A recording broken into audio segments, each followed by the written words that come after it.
Good morning. It is super early. It's like 6:45, something like that. And today, I didn't even plan on doing this video, but I'm doing my best to, like everything I do to this car now, I want to record it, even if it isn't that special or I feel like it's not worthy to go up, or you know what I mean. So I got up super early because I'm going to be changing the gearbox on the Mustang today. And that's basically the gist of this entire video. But I also want to talk about something before we get into that, which is staying motivated. You know, everyone battles with staying motivated at, I guess, certain times, whether something is hard to do or easy to do, to keep your attention or to keep you going, or you just need to have that one thing that helps you to continue pursuing your dreams. So my dream is to be an automotive, which is like cars and stuff like that, YouTuber. So that's why I continue uploading the videos of building cars. I built the Mustang before, carbureted 5.0. I had the Camaro, I had the Marauder, now I have this Mustang. So I'm never gonna stop doing this. But when I do take those long breaks, like how I did, I took it was 26 days exact. That's way too long for me not to be uploading. So I'm gonna do my best to upload at least 3 times a week, if not more. And I'm just gonna have to find content, to upload. But never gonna be taking those long breaks again. I want to be as consistent as possible. If there's anything you guys want me to show you, you can leave it down in the comments, and I will get to it as soon as possible.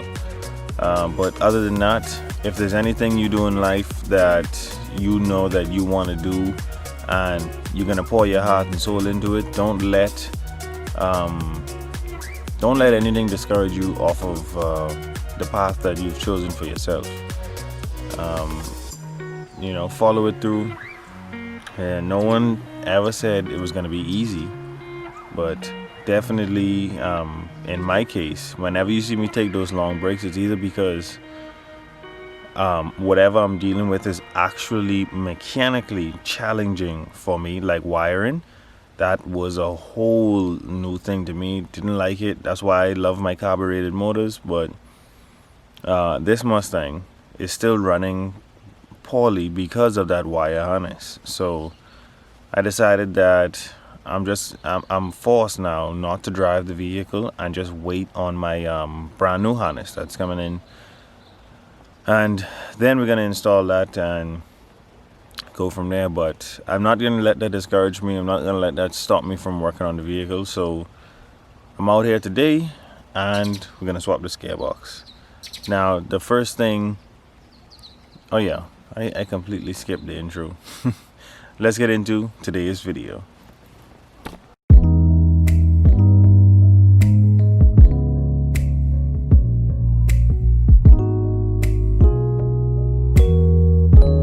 Alright, so to me, there's a few things underneath the car that need to be done before we can attempt this job or begin. I'm gonna have to loose the clutch cable off of the gearbox, drop the starter, drop the drive shaft. That's the 3 things I have to do underneath. Then I'm gonna come back up top, and we're gonna try our best to loose as many bell housing bolts from the top, and we're gonna loose the ones from the bottom. So that's basically the order I'm gonna do this in. I'm gonna do my best to record as I go, but let's get started. All right, so now I have the vehicle up on 4 jack stands, and I have them as level as I can get them. And what I'm gonna do from now on is remove the starter, remove the transmission mount, drain the transmission, remove the drive shaft, and try to get the motor to lean back as much as possible so I can get as much of those bell housing bolts as possible, and then we can yuck this thing out. Alright, so I got this jug in place because I want to drain the gearbox, but I think I have the car jacked up a bit higher in the back than in the front, so it might not drain properly, but we're gonna see.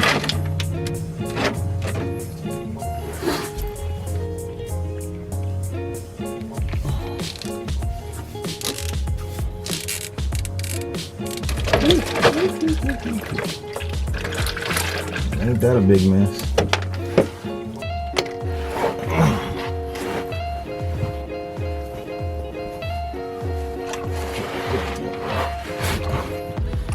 Well, the oil looks pretty good. What I mean, it was fresh. I only drove it like once or twice.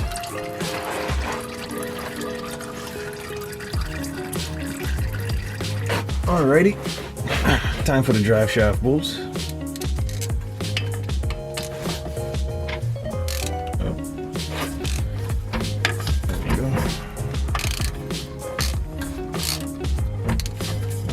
Which are kind of slack. That one's not slack. That one's slack.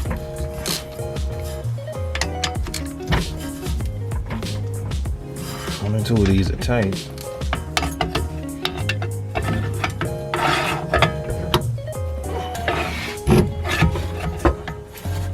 I'm gonna use this crowbar to wedge it.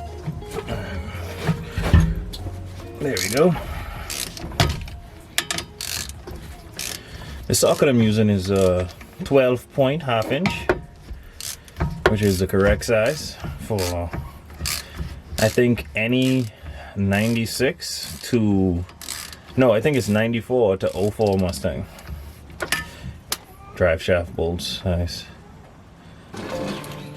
Now we can drop the back end of the drive shaft by pushing in, bing, and now pulling the input shaft out of the back of the gearbox.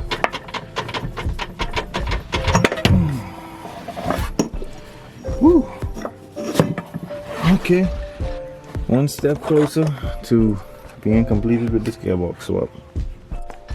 For some reason, I'm just deciding to do all the easy stuff first, switching. I usually do all the hard stuff first, but I'm gonna be removing the shifter now.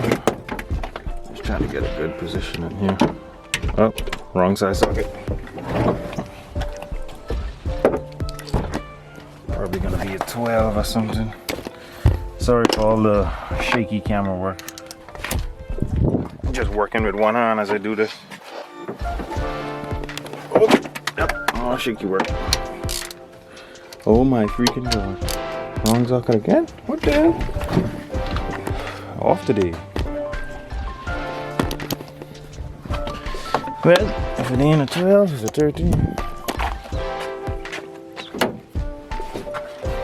Oh, let's try this again. There we go. I don't know why I have an extension on this. All the bolts are out. Just, yep, that's that easy. Just some silicone holding it in place. We're gonna reuse that brass fitting for the next gearbox. But on to the next thing. Probably the starter. Starter is down. This was a pain to get to, but it is removed. I just have it sitting on the K-member now.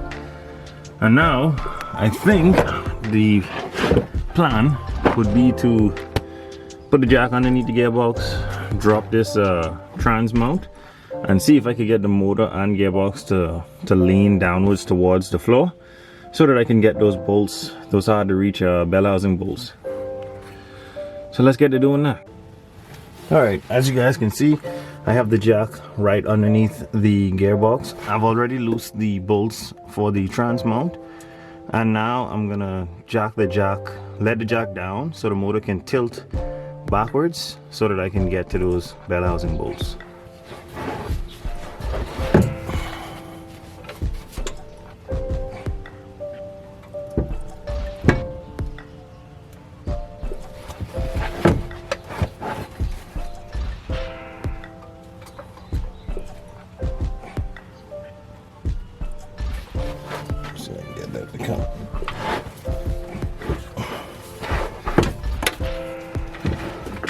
Just tilting the motor back further. I'll probably have to go jack up the front of the motor to get it to tilt more back my way.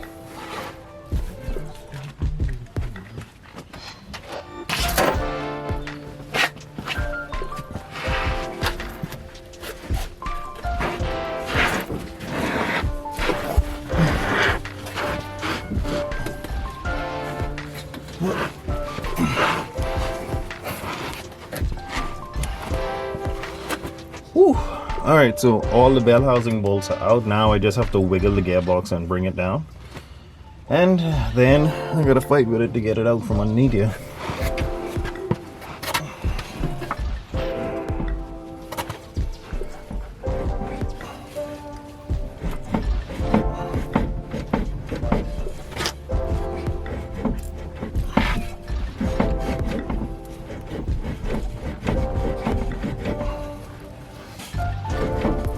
Rock it back and forth.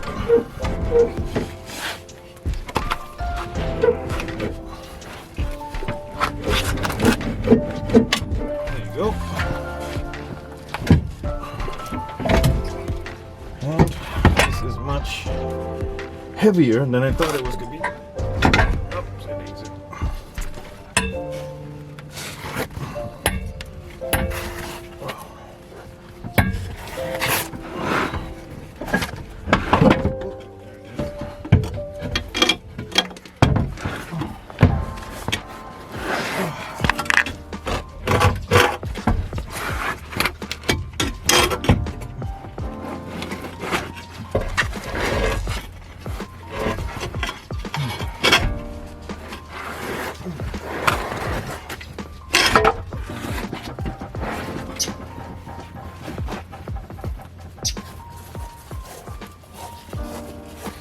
Whew. All right, there you have it. Gearbox is on the ground. Probably gonna have to figure out how I'm gonna get it from underneath here. But that's the easy part.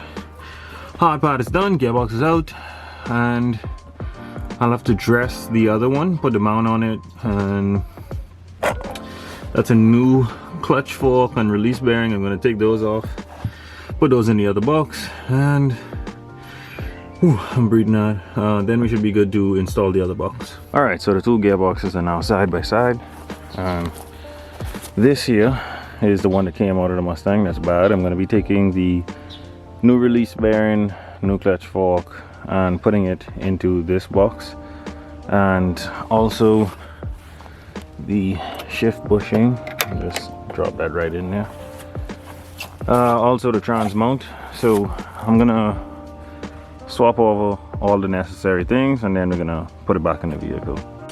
All right, so I just noticed after taking out the two forks, the clutch forks, the inside of my bell housing is really good, and it looks like someone welded the input shaft onto this box. So just to be safe, I know the box is good, the gears are good, so I'm gonna take the 14 bolts out of this bell housing, take it off, and swap over my bell housing to this gearbox. All right, so let me show you guys where I am now. I'm waiting on one of my friends to bring me some, I guess, star keys or whatever. I'm gonna have to pull these out so that these pins can drop into place, and then tighten them back down once the gearbox is together. So we just have it sitting on top of the bell housing. This is the old housing that I removed. You can see that someone broke off the input shaft housing, and it still has a bunch of cracks in it that I'm guessing could cause the leaks.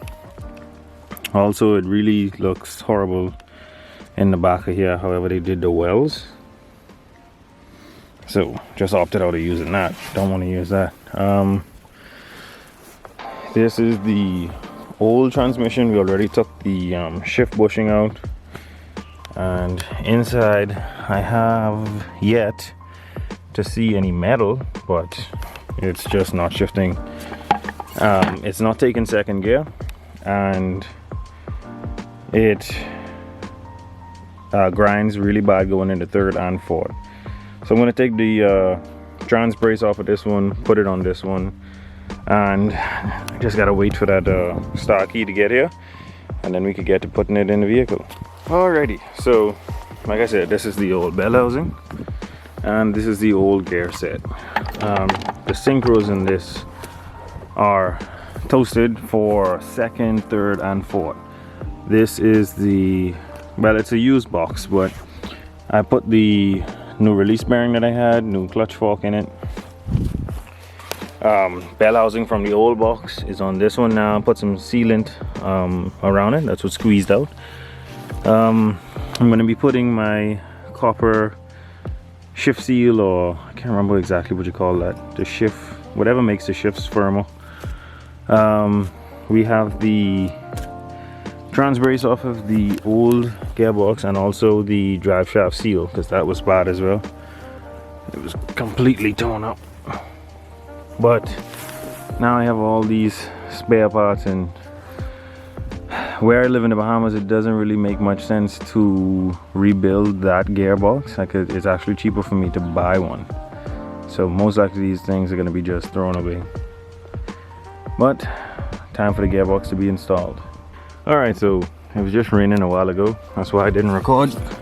But gearbox is in, bolted up, clutch cable is on, starter is on, drive shaft is in, all those bolts tightened down, transmission brace bolted to the gearbox, also bolted to the body, and I'm gonna put it on the ground now and install the shifter.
Alright, so car's on the ground now. I am extremely tired. I didn't think I was going to have to do anything mechanical to this car again for a very long time, but I'm guessing that's why I was hesitating so much on doing the first drive. I just wanted to know that my vehicle was running good and that I didn't have any issues, but that's what the first drive usually exposes, exactly what is wrong with your vehicle. So I took 2 boxes today, made one, hopefully that we get first, second, third, and fourth. I don't mind if the sinker was bad for fifth, but you know, here's what it is. So let's hope for the best. And we're gonna fill the tranny now, and then I'm gonna install the shifter. We're gonna be reusing the fluid from the other transmission just because it didn't have any miles on this fluid, so just gonna reuse it.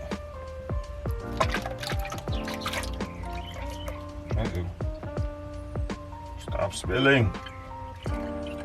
Son of a bitch. I mean, yeah, you son of a bitch.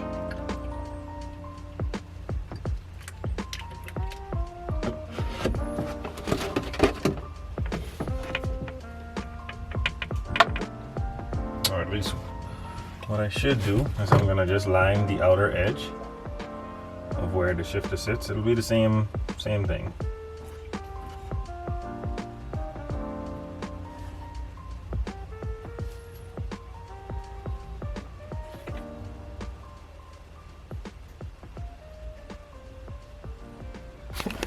This is what I was talking about, just a pretty thick layer of silicone around where the shifter sits. I'm going to give this about 2 to 3 minutes to just get tacky, and then I'm going to install the shifter.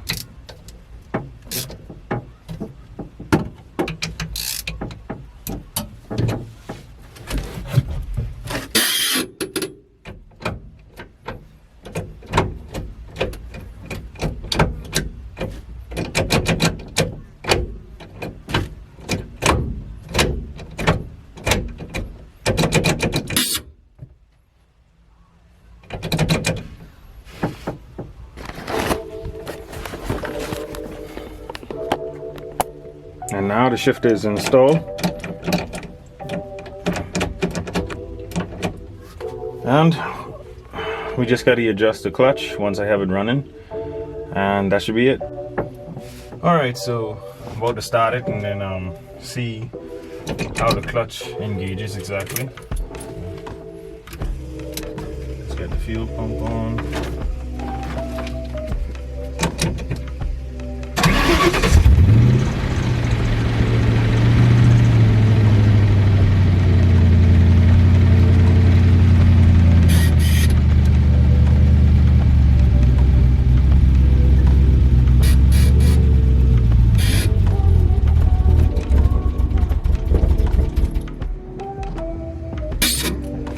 So reverse works.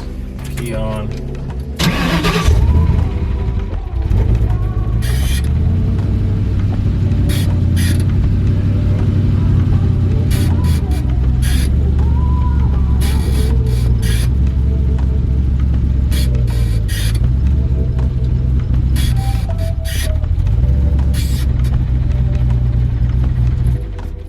Alright, so as you guys have just seen, it engages in first, second, third, fourth, and fifth, and it does go into reverse and work. I'm hearing a bit of chatter from the box. Hopefully that's just release bearing and clutch engagement and all that other different stuff that could be causing that noise. I'm not gonna know how it actually runs until my brand new wire harness reach or arrives, because I won't be driving it at all until then. The motor's just running too funny, and I don't want to take any chances doing any more damage to this motor before the harness arrives. So thank you guys so much for watching. Don't forget to like, share, and subscribe. We'll catch you guys on the next one.